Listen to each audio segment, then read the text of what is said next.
तो यहाँ पर हमने अमेजोन का अकाउंट ऑलरेडी क्रिएट किया हुआ है। अगर आपके पास अकाउंट नहीं है तो आपको क्लिक करना है क्रिएट योर अमेजोन अकाउंट पर।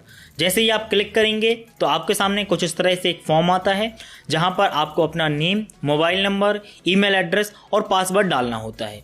तो यहाँ पर आप इस इन्फॉर्मेशन को फिल करेंगे। इसके बाद आपको सिंपली क्लिक करना है साइन इन बटन पर। अब यहाँ पर आपको अपना ईमेल एड्रेस और पासवर्ड टाइप करना है। हम इसे लॉगिन करते हैं। अब यहाँ पर आप देखेंगे जैसे ही हमने लॉगिन डिटेल्स को फिल किया है तो आपके सामने एक न्यू पेज ओपन हुआ है। यहाँ पर आपको अपनी कंपनी का नेम या फिर आपको अपने बिजनेस का नेम देना है। तो जिस भी नेम से आपने कंपनी को रजिस्टर्ड करवाया है या फिर जीएसटी नंबर पर आपने जो कंपनी को मेंशन किया है वह आपको यहाँ पर डालना है। अगर कंपनी का नेम नहीं है तो यहाँ पर आप अपना नेम डालकर भी प्रोसेस को आगे बढ़ा सकते हैं। यहाँ पर हम कंपनी का नेम टाइप करते हैं। यहाँ पर आप देखेंगे कि हमने एक डेमो कंपनी का नेम टाइप किया है। इसके बाद यहाँ से आपको टर्म्स एंड कंडीशन को सिलेक्ट करना है और सिंपली कंटिन्यू बटन पर क्लिक करना है। जैसे ही आप कंटिन्यू बटन पर क्लिक करते हैं तो आपके सामने कुछ इस तरह से एक पेज ओपन होता है। अब यहाँ पर आप देखेंगे कि आपको 4 ऑप्शन दिखाई देंगे: phone verification, seller information, tax detail और डैशबोर्ड। यहाँ पर सबसे पहला जो ऑप्शन है वह है स्टोर नेम।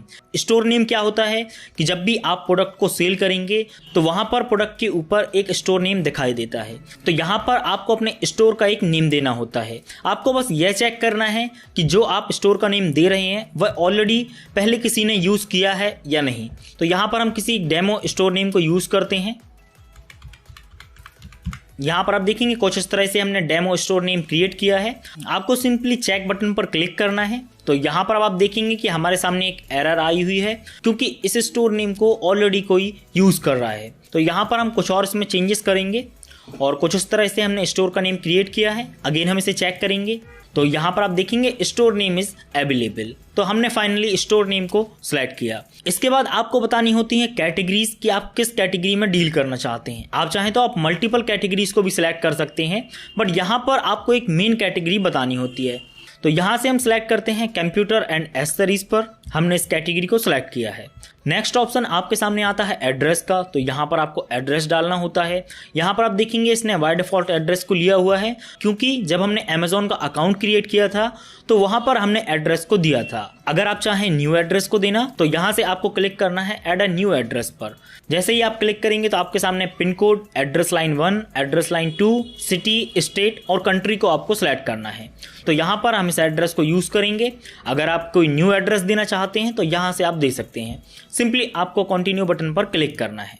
अब यहाँ पर आप देखेंगे कि हमारा पेज एक्सपांड हो चुका है। सिंपली आपको स्क्रॉल करना है।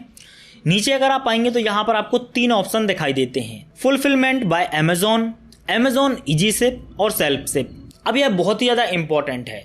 फर्स्ट ऑप्शन जो हमारा है वह है FBA। अब FBA में क्या होगा कि आप अपने प्रोडक्ट्स को अमेजोन के वेयर हाउस में रखकर सेल कर सकते हैं। अगर आप यह करना चाहते हैं तो आपको FBA सिलेक्ट करना होगा। अमेजोन इजी शिप, इससे क्या होगा कि जब आप सेलर अकाउंट को क्रिएट करेंगे आपके पास जो भी ऑर्डर्स आएंगे तो वह इजी शिप के थ्रू होंगे। मतलब अमेजोन के जो लॉजिस्टिक पार्टनर होंगे वह आपके घर तक आएंगे और वहां से वह प्रोडक्ट को पिक करके ले जाएंगे। सेल्फ शिप में क्या होगा कि आपको प्रोडक्ट को शिप करना होगा। आप किसी भी थर्ड पार्टी कोरियर कंपनी के थ्रू प्रोडक्ट को सेल कर सकते हैं। शुरुआत में अगर आप चाहें तो आप इजी शिप को सिलेक्ट कर सकते हैं अगर आप FBA या फिर सेल्फ शिप को यूज करना नहीं चाहते। अगर आप किसी ऐसी लोकेशन पर हैं जहां पर इजी शिप या फिर FBA अवेलेबल नहीं है तो आप सेल्फ शिप को भी सिलेक्ट कर सकते हैं। हमारे केस में हम अमेजोन इजी शिप को सिलेक्ट करेंगे क्योंकि हम चाहते हैं कि हमारे वेयर हाउस तक अमेजोन के लॉजिस्टिक पार्टनर आए और वहां से पिक करके प्रोडक्ट वह ले जाएं। हमने सिलेक्ट किया है इजी शिप। अगर आप बाद में चाहें तो आप बाद में भी इसे चेंज कर सकते हैं। इसके बाद आपको सिंपली नेक्स्ट बटन पर क्लिक करना है। नेक्स्ट और इम्पॉर्टेंट हमारे सामने जो ऑप्शन ओपन हुआ है वह है टैक्स डिटेल। तो यहाँ पर अब आपको अपनी टैक्स डिटेल को फिल करना है। यहाँ पर आपको GST नंबर को फिल करना है और यहाँ पर आपको अपने पैन नंबर को फिल करना है। अगर आप चाहते हैं उन कैटेगरीज में डील करना जहाँ पर GST नंबर की रिक्वायरमेंट नहीं होती, जैसे कि बुक्स, तो यहाँ से आप इस फर्स्ट ऑप्शन को सिलेक्ट कर सकते हैं जो कि है आई सेल इन GST एग्जेम्प्ट कैटेगरी। अगर आप GST डिटेल को बाद में ऐड करना चाहते हैं, आपने GST नंबर की रिक्वेस्ट की है, अभी तक आपको GST नंबर नहीं मिला है, कुछ टाइम के बाद आपको मिलेगा, तो इस केस में आप इस ऑप्शन को सिलेक्ट कर सकते हैं जो कि है आई विल अपडेट लेटर।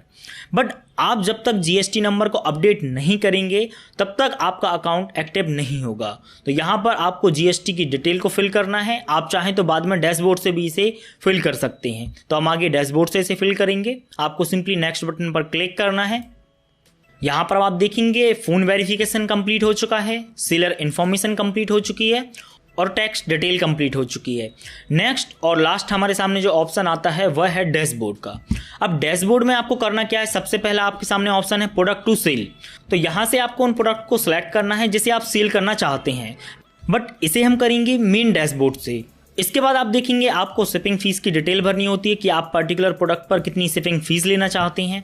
यहाँ से आप सेट फीस पर क्लिक करके लोकल, रीजनल और नेशनल की फीस भर सकते हैं। यहाँ पर आप 30 रुपये, 50 रुपये, जितनी भी आप शिपिंग फीस लेना चाहते हैं उसे आपको यहाँ से फिल करना है। जैसे कि एग्जाम्पल के लिए जो लोकल पार्सल होंगे वहाँ पर मैं 30 रुपये शिपिंग फीस लूँगा, रीजनल के जो पार्सल होंगे वहाँ पर मैं 50 रुपये लूँगा और नेशनल के लिए मैं 70 रुपये सेलेक्ट करता हूँ। हम इसे सेव करते हैं।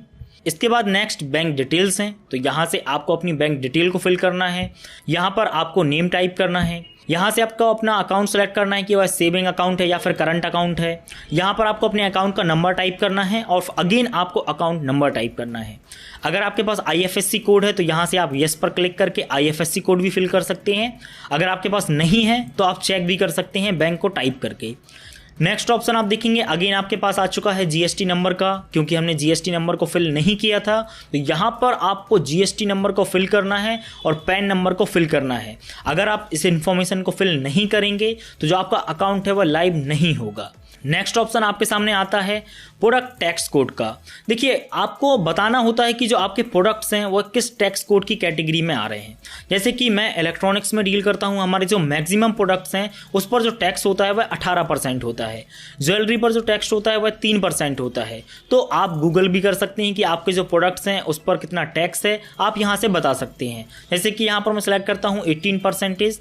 हम एग्रीमेंट को टिक करते हैं और इसे सेव करते हैं।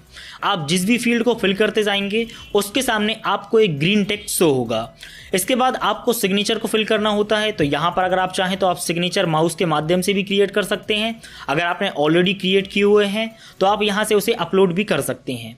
हमारा यह डेमो अकाउंट है तो यहाँ से हम इसे कंफर्म करते हैं। बट सिग्नेचर को आपको प्रॉपर तरीके से करना है क्योंकि जो अमेजोन की इनवॉइस जाती हैं वहाँ पर आपके सिग्नेचर प्रिंट होते हैं। तो सबसे पहले आपको करना क्या है कि इन सारी इन्फॉर्मेशन को फिल करना है। जैसे कि टैक्स डिटेल को आपको फिल करना है जिसमें आपको जीएसटी नंबर को फिल करना है और पैन कार्ड को फिल करना है।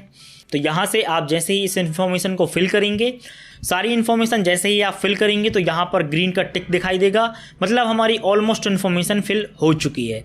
इसके बाद आपको करना क्या है, सिंपली आपको क्लिक करना है कंटिन्यू टू सेलर अकाउंट पर। जैसे ही आप सेलर अकाउंट पर क्लिक करेंगे तो कुछ इस तरह से आपके सामने